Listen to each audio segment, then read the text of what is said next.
안녕하세요. 조은의 마음 약국의 조우입니다. 저는 26년차 조울러입니다. 조우라는 이름은 조울증과 우울증의 줄임말인데요. 간혹 제 이름이 조우냐고 물어보시는 분들이 계시더라고요. 그것은 아닙니다. 오늘은 조울러의 용서에 대한 주제로 이야기를 나눠보려고 합니다. 네, 안녕하세요. 조우와 8년차 결혼 생활하고 있는 조우의 아내입니다. 8년 맞나요? 네, 맞습니다. 네. 조우가 이름이 아니셨군요. 네, 조우라고 하셨나요? 입에 딱딱 붙어가지고요. 네. 네. 조 아내는 요즘 어떻게 지내세요? 네, 다들 그러신 것처럼 집에서 주로 생활을 하고 있고요. 이제 저는 교회를 다니고 있는데 온라인 예배를 하기 때문에 사실 주일 아침이 되게 분주하거든요. 이제 아이들을 다 준비시켜서 시간을 맞춰서 간다는 게 쉽지 않아서 이상하게 유치원 보낼 때보다 더 주일이 더 바빠요. 네, 네. 그런데 조금은 편안하게 집에서 주일을 보내고 평일에도 거의 집에서 보내고 있습니다. 네. 네. 오늘 그 용서에 대한 주제로 정한 이유가 있을까요? 사실은 뭐 용서라는 말이 어떻게 보면 일상에서는 잘 사용되지 않는 종교적인 의미를 띠는 단어로 들릴 수 있는데요. 기독교에서만 사용하는 것이 아니라 사실 심리학에서도 많이 사용이 되고 있는 단어입니다. 네. 조 아내께서 요즘 심리학 공부를 하고 계시죠? 네. 제가 원래 대학교 때 전공은 사회복지를 전공했고 지금 사회복지사 1급 자격증을 갖고 있는데요. 네. 지금 민간협회에서 발행하는 심리상담사 자격증 공부를 하고 있습니다. 네. 네. 워낙 집에서 보내는 시간이 많다 보니까 밖에 나갈 수는 없고 '어떻게 의미 있게 시간을 보낼까?' 하다가 '이 시기에 공부를 하면 좋겠다.'라는 생각이 들어서 지금 열공 중에 있습니다. 네. 네. 좋은 결과 있으시기 바랍니다. 네. 그럴 것 같네요. 네. 저도 사실 정신건강센터 몇 곳에서 강의 요청이 있었어요. 네. 네. 그런데 코로나 사태로 이동이 어려워지다 보니까 잠정 보류된 상태입니다. 많은 분들이 이렇게 직장이나 업무에 차질을 빚고 어려움을 겪고 계실 거라고 생각이 됩니다. 네, 맞습니다. 그래서 어쩌면 이 코로나 바이러스를 미워하고 계실지도 모르겠는데요. 물론 저도 이 병이 굉장히 싫습니다. 많은 분들을 힘들게 하고 있는데 속히 여러 나라에서 효과적인 백신이 개발이 되고 우리나라에서도 지혜롭게 극복을 했으면 좋겠습니다. 오늘 주제로 다시 돌아가서요. 용서라는 게 조은님 뭐라고 생각하세요? 용서는 사전적 의미로 본다면 지은 죄나 잘못에 대하여 꾸짖지 않고 덮어줌이라고 국어사전에 나옵니다. 네. 이거 성경에 나온 거 아니고 국어사전에 나온 거 맞죠? 네네. 네. 지은 죄나 타인의 잘못에 대해서 꾸짖거나 벌하지 않고 덮어준다라는 의미를 갖고 있는데요. 사실 이거는 우리가 생각하는 일반적인 용서하고는 좀 의미가 다른 것 같아요. 네. 좀 용서라고 하면 나를 아프게 했던 사람이나 아니면 상황이나 과거의 어떤 것에 대해서 그것을 기억을 풀어준다고 해야 되나요? 그거에 대해서 놓아준다는 걸로 저는 생각이 되거든요. 풀어주는 것이요. 네, 심리학에서 보면은 이제 자기 방어 기제가 있습니다. 사람이 스트레스를 받거나 힘든 일을 겪었을 때 나 자신을 보호하기 위해서 방어 기제가 발동을 하는데요. 그게 뭐 분노이신 분들도 있고 억압인 경우도 있고 회피인 경우도 있고 근데 이제 투사라는 방어 기제가 있어요. 이거는 예를 들어서 자신이 느끼는 부정적인 감정을 다른 주변의 사람이나 사물에게 탓을 하는 겁니다. 그래서 네. 자기가 그것을 극복하기 위해서 그런 방어 기제를 사용하는 건데요. 예를 들어서 길을 가다가 어린아이가 넘어졌어요. 그런데 "엄마가 내 손 안 잡아줬기 때문에 내가 넘어졌어." 이렇게 말하는 거는 투사라는 방어 기제라고 볼 수 있습니다. 네. 이야기를 들어보니 조 아내님도 그런 면이 있으신 것 같네요. 네. 부인할 수가 없네요. 네. 제가 심리학을 공부하다 보면서 또 자기 자신을 돌아보게 되는 것 같아요. 근데 이렇게 방어 기제는 사실은 프로이드의 이론을 보면 이제 프로이드가 심리학의 이제 아버지 같은 분이잖아요. 네. 미성숙한 방어 기제라고 해서 투사 같은 방어 기제는 자기 자신에게도 도움이 되지 않다고 합니다. 네. 이제 물론 많은 환우분들께서 뭐 제가 다 알지 못하는 어려운 상황과 특별히 대인관계 어려움들을 많이 겪고 계시는 걸로 제가 알고 있는데요. 네. 조은님도 그런 경험 있지 않으신가요? 네. 대인관계의 어려움을 생각하면 저는 회피가 먼저 떠올라요. 네. 뭔가 스트레스가 강한 그런 환경에서 그런 상황에서 벗어나려고 하는 그런 성향이 강한 것 같습니다. 대인관계 어려움 주로 저랑 겪지 않으셨나요? 네, 결혼해서 그 결혼 전보다 훨씬 많이 겪으셨죠? 결혼 전에도 대인관계에 있어서 어려움이 있었다고 생각을 했는데, 결혼하고 나서, 그건 어려움이 아니었구나.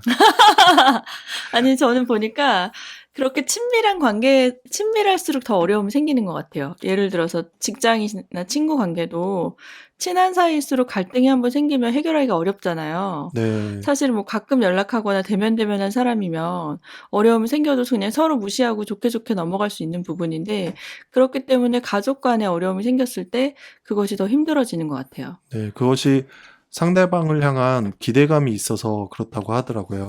네, 그럴 수 있겠네요. 저 네, 사람은 나를 들어줄 것 같고 이해해 줄 것 같은데 그런 합당한 내가 생각했던 대우를 받지 못했을 때 네, 어려움이 생길 수 있겠네요. 네. 그리고 상처는 주로 멀리 떨어진 사람들한테 받는 거가 아니라 가까이 네. 있는 사람들한테 상처를 받는다고 하더라고요. 네, 근데 제가 한 가지 발견한 거는 이제 환우분들이 좀 대체적으로 그런 특징이 있으신 것 같은데, 모두가 그런 건 물론 아닙니다. 근데 조우님을 봤을 때 어떤 스트레스 상황이 닥쳤을 때 그거를 극복하는 걸 하지 못하세요. 그 그것을 어떻게, 어떻게 어, 해결해야 되는지에 대해서 전혀 모르신다고 해야 되나? 네, 잘 모르는 거죠. 그러니까 건강하게 그것을 해소하거나 그런 스트레스 상황이 왔을 때 어떻게 대처하는지 그것에 네. 대해서 잘 모르는 것 같아요. 그러니까 그게 큰 문제가 아니라 아주 사소한 부분인데, 예를 들어서 얼마 전에 이불 빨래를 널려고 들고 가시다가 네, 코코볼을 바닥에 쏟은 적이 있어요. 네, 그래서 그 콘프레이크 코코볼이 바닥에 우르르 떨어졌는데, 저 같은 경우는 그냥 떨어졌네 이러고서 주술 것 같아요. 근데 네, 굉장히 짜증나 하시면서 아씨 막 이러면서 막 되게 큰일에 스트레스 받은 것 같은 반응을 보이는데, 네, 저는 그게 이해가 좀 안 되는 거예요. 그러니까 네, 그냥 주스면 되잖아요. 그리고 내가 떨어뜨린 건데 뭐 누구한테 뭐라 할 수도 없고. 근데 그걸 줍는 게 물론 이제 귀찮죠. 근데 그게 막 너무 힘들거나 내 몸에 크게 피해를 주는 사건은 아니잖아요. 거기가 이제 세탁실로 지나가는 곳이 좀 좁아서, 떨어뜨리는데 이렇게 떨어뜨리면서 뭔가, 이게 왜 여기 있어? 이런 그런 생각을 했던 것 같아요. 그러면 정리를 네가 하시면 되고요.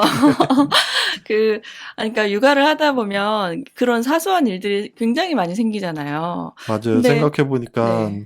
막내 아들이 지금 3살밖에 안 됐는데, 29개월, 30개월, 네. 네, 식탁에서 자꾸 물을 쏟는다든가 이러면 제가 굉장히 스트레스를 받고 또 짜증스럽게 아이한테 대하더라고요. 네. 그래서 아이들이 그럴 수밖에 없는데, 물론 저도 애들한테 화낼 때가 많이 있지만 그냥 넘어갈 수 있는 문제를 굉장히 스트레스를 받으시는 걸 보면서 저도 스트레스가 받는 거예요. '왜 저러지? 애도 아니고. 아니 어른인데 그냥 닦으면 되잖아.' 이렇게 되는 거죠. 맞아요. 그래서 이게 질병의 문제인지 아니면 어릴 때부터 그렇게 자라신 건지는 제가 정확하진 않지만, 제 네. 추측으로는 그런 이제 조울증을 가지고 계신 분들이 상대방의 감정이나 그런 걸 공감하는 걸 좀 어려워하세요. 그게 뭐 약의 부작용일 수도 있고 아니면 전두엽의 발달이 좀 덜 돼서 그럴 수도 공감 능력이 떨어진다고 하죠. 네, 약을 먹으면 공감 능력이 떨어진다고 하더라고요. 네, 그러니까 과도한 도파민이나 세로토닌 분비를 막기 위해서 어쩔 수 없이 약간 정상의 범주를 조금 못 미치게 조절이 되는 게 아닌가. 네. 그래서 어 심리학 얘기하다 여기까지 넘어왔는데, 그래서 제가 말씀드리고 싶은 거는 그런 것도 훈련을 통해서 연습을 해야 된다. 예를 들어서 비슷한 상황이 왔을 때 내가 어떠한 방어 기제를 쓸 것인가. 네. 좀 아니면 그냥 그렇게 거창하지 않아도 앞으로 이런 일이 생겼을 때는 나는 이렇게 이렇게 하겠다라는 걸 뭐 액션으로 연습을 해도 좋고 아니면 마음속으로 상상을 하셔도 좋고 그게 도움이 될 것 하나의 같아요. 인지치료에 가까운 네네, 방법이죠. 네. 맞습니다. 그러니까 내가 행동할 것에 대해서 미리 내가 원하는 행동을 생각하고 적어 놓고 뭐 그것을 따라하고 이렇게 하면서 자기도 모르게 그쪽으로 뇌의 길이 나는 거죠. 네. 그런 인지치료의 한 종류인데요. 네. 그래서 저희가 다시 주제로 돌아와서요. 네. 사실 뭐 지나간 과거는 우리가 돌이킬 수가 없기 때문에 과거의 시간이나 사건을 바라보는 나의 태도가 달라지는 것이 가장 현명한 방법이라고 볼 수가 있습니다. 네. 그래서 때로는 상담 치료를 받거나 전문가의 도움을 받기도 하는데 저희는 신앙이 있기 때문에 개인적으로 기도를 하거나 할 때 이런 방법을 대입해서 용서에 대한 내용을 소화할 때가 있는 것 같아요. 네, 방법은 아주 간단한데요. 신앙이 있으신 분들은 기도를 할 때 하시면 되고, 또 믿지 않는 분들은 집에서 혼자 계실 때 소리 내서 말을 하는 겁니다. 좀 더 구체적으로 하시면 더 좋고요. 예를 들어서, 나를 힘들게 했던 조우를 용서합니다. 아, 네. 갑자기. 뭐 대상이 없으니까요. 아, 네. 나를 아프게 했던 그때 상황을 내가 용서하고 그 사람을 내려놓습니다. 그때 뭐 어려움들을 내가 이제 놓아줍니다. 이렇게 말로써 표현을 하는 거예요. 아, 입으로 생각만 하는 것이 아니라 입 밖으로 내는 것이 중요한가요? 네, 소리를 내는 게 중요합니다. 약간 유치하게 느껴질 수 있지만 사람의 말이라는 게 영향력이 있거든요. 그래서 네. 내가 말을 했을 때 그 말을 내가 제일 먼저 듣잖아요. 네. 그리고 사실은 약간 부끄러울 수 있으니까 혼자 계실 때 하는 걸 추천을 드리는데요. 네. 혼자 있을 때는 아무 말이나 해도 되잖아요. 그럼 내가 옛날에 상처받았던 뭐 짝사랑했던 사람이든지 아니면 옛날 학교 다닐 때 선생님이든지 아니면 나를 부끄럽게 했던 친구라든지 구체적으로 이름을 거론해서 누구누구를 그 사람이 나한테 이렇게 했던 것을 용서합니다라고 얘기를 하는 거예요. 아, 혼자 있을 때 하는 게 좋겠군요. 이렇게 부부싸움 하다가 나를 힘들게 하는 아내를 용서합니다. 갑자기 이렇게 하면은 이상한 거군요. 그러면 더 혼나겠죠. 네. 네, 용서 안 받고 싶냐? 뭐 이러면서 난 그때부터 싸우게 되겠죠. 물론 이제 두 분이 그런 친밀한 대화를 할 정도로 부부가 가깝다면 뭐 같이 하셔도 되는데 또 상대방에게 그게 또 다른 상처가 될 수 있으니까 좀 조심스러운 부분이 있어서 그래서 그렇게 하면서 아니면 메모장이나 노트에 간단하게 적어 두시는 거예요. 네. 용서라는 거가 내가 누군가를 용서한다고 얘기할 때 저에게 피해를 줬던, 상처를 줬던 그 상대방의 잘못한 점, 그게 없어지거나 용서된다던가 이런 거가 아니죠. 어 사실 용서할 수 없는 가장 큰 이유는 그 사람이 그런 합당한 나를 상처 주었던 것에 대해서 벌을 받았으면 좋겠다. 네. 그런 마음이 제일 강하잖아요. 그쵸. 그런데 내가 그 사람을 용서하는 것은 나를 위해서 하는 거예요. 네. 내가 용서함으로 인해서 내 마음이 자유를 얻고 그 사람에서 받았던 영향력으로부터 벗어나는 거죠. 아무리 용서할 수 없는 그런 사람이라고 하더라도 나 자신을 위해서. 네, 맞습니다. 물론 이제 막 이거를 법적인 문제가 거론이 돼서 뭐 사기를 당했다든지 이런 것을 제가 입으로 용서하라고 말씀드리는 건 물론 아닙니다. 근데 이제 심리적으로 봤을 때 우리 어릴 때 그런 기억 한두 개는 다 있으시잖아요. 뭐 네.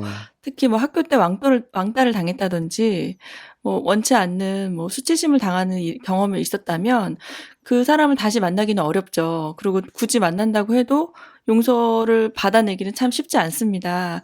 그런데 그 사건에 대해서 막 다시 기억하고 이런 게 어려울 수 있지만 마음이 이제 동하는 선에서 그 과거의 일들, 특히 가족에 대해서 아빠나 엄마나 자녀나 부모님, 뭐 배우자나 이런 분들에 대해서 용서하는 마음을 가졌을 때 놀랍도록 자기 자신이 더 안정되는 것을 발견하실 수가 있을 거예요. 네. 그런 경우도 있죠. 자기 자신을 용납하지 못한다거나 아니면 자기 자신을 미워한다던가 이런 사람도 내 자신을 용서합니다라고 했을 때 네, 맞습니다. 그것도 필요한데요. 조울러 분들이 또 완벽주의자인 성향이 많으세요. 그런 것 같아요. 네. 네. 이렇게 머리가 좋고 두뇌가 총명하고 이런 분들이 스스로의 기준에 미치지 못했을 때 자기 자신을 굉장히 학대하면서 '내가 이렇게밖에 안 됐다니. 이거밖에 못 했다니.' 하면서 더 이제 병증이 더 악화되는 경우가 있는 것 같아요.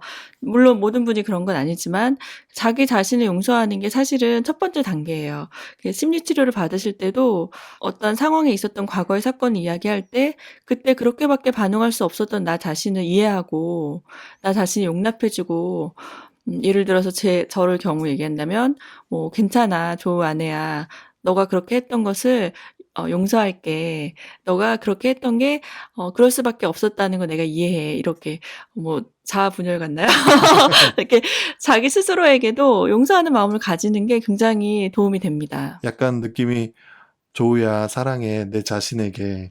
이런 네. 맞습니다. 근데 뭐 사랑의 표현은 약간 낯이 간지러울 수 있는데 저는 이제 제가 막 이렇게 구체적인 사건을 언급할 수는 없지만 본인이 갖고 계신 다 약간의 어려움들, 과거의 기억들이 있다면 이렇게 용서하시는 게 필요하지 않을까. 네. 네.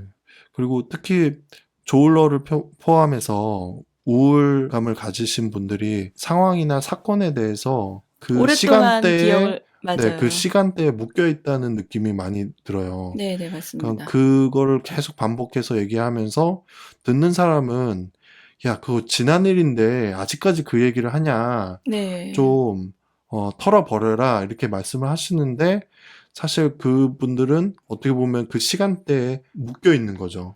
뭐 성인 아이라고 하죠. 그 사건을 겪었던 당시의 감정의 공간에 아직도 내가 그것에 머물고 있는 거죠. 네. 네, 근데 그렇게 막 되게 구체적으로 저희가 뭐 치유의 방법까지 방송으로는 전달해 드리기는 어렵고 이제 네, 작은 팁을 드린 건데요. 네, 그래서 제가 하고 싶은 거는 이제 코로나로 인해서 생긴 어쩔 수 없는 이 어려운 상황에 대해서 발병의 원인은 우리가 정확히 알 수 없지만 이 질병을 용서하자. 우리를 집에 묶어두고 애들 학교도 못 가게 하고 아니면 직장에서 뭐 급여가 줄어들고 실직을 하고 어려움을 준 이 질병에 대해서 우리가 너무 저주하지 말고 용서하고 이겨내자 이렇게 말을 하고 싶습니다. 네. 네. 그 나를 힘들게 했던 누군가를 용서한다는 그 이 말하는 거는 어렵지 않지만 누군가를 용서하는 거는 굉장히 어려운 것 같아요. 용서는 사실 감정이 아니거든요. 사람들은 감정이라고 많이들 생각을 하세요. 물론 저도 그렇게 생각했었는데 용서는 감정의 행위가 아니라 이성의 결단입니다. 그래서 네, 용서하기로 결정했을 때 그날 용서를 하시면 다음날 용서가 또 안 될 수 있어요. 그런데 다음날 또 용서하기로 결정하고 또 용서하기로 결정했을 때 결국에는 용서가 되는 거죠. 네, 그래서 한순간에 딱 한 번 용서한다고 용서가 완성이 되지도 않고 그것으로 인해서 뭐가 180도 달라지지 않을 수 있습니다. 하지만 내가 그것을 용서하기로 결정했을 때 이전과는 전혀 다른 삶이 되지 않을까 네. 그렇게 말씀드리고 싶네요. 네. 이 자리를 빌어서 조 아내님을 용서합니다. 네. 혼자 계실 때 하시라고요. 왜 방송에서 용서하세요. 진짜 이상한 사람이네. 네, 네. 저희가 웃으라고 이렇게 부부싸움 이야기를 한다던가 뭐 그런 얘기를 아, 하는데 네. 아니, 저희가 굉장히 이렇게 사이가 좋습니다. 아니요. 얼마 전에 방송에서 그 함소원 씨하고 진화 부부가 나왔는데 네, 그분이 주로 나오는 메인 프로가 맨날 싸우는 모습이 나오다 보니까 음, 악플이 굉장히 많았나 봐요. 그런데 네, 다른 예능 프로에 나오면서 사이좋은 모습을 보여주는데 너무 보기가 좋더라고요. 잘 모르는 분인데도 네, 둘이 맨날 싸우는 것만 보다가 네, 근데 저희도 방송에서 이제 에피소드를 위해서 싸운 걸 거의 매번 얘기해 드리는데 사이가 좋습니다. 네. 네. 저도 살아야 하니까요. 자, 오늘 준비한 건 여기까지고요. 네, 조은님 뭐 마지막으로 저희 하시고 싶은 말씀 없으신가요? 저도 사실 생각해보면 제가 조증일 때 했던 행동들로 인해서 피해를 받으신 분들도 있고 또 우울증일 때 경험했던 그런 제가 이렇게 누군가를 용서하지 못하는 그런 마음들이 많았는데 이 용서라는 주제로 오늘 말한 만큼 혼자 있을 때 좀 실천을 해보고 제가 보기엔 조은님은 자기 자신을 좀 많이 용서하셔야 될 것 같아요. 제 자신을요. 네, 네. 제발 좀 용서하세요. 네. 제 자신을 용서하도록 하겠습니다. 네, 여러분들도 혹시 생각나는 그런 상황이나 아니면 사람이 있다면 용서하게 되는 그런 놀라운 일이 생겼으면 좋겠습니다. 네, 다음에 저희가 더 좋은 내용으로 찾아뵙도록 하겠습니다. 감사합니다. 감사합니다.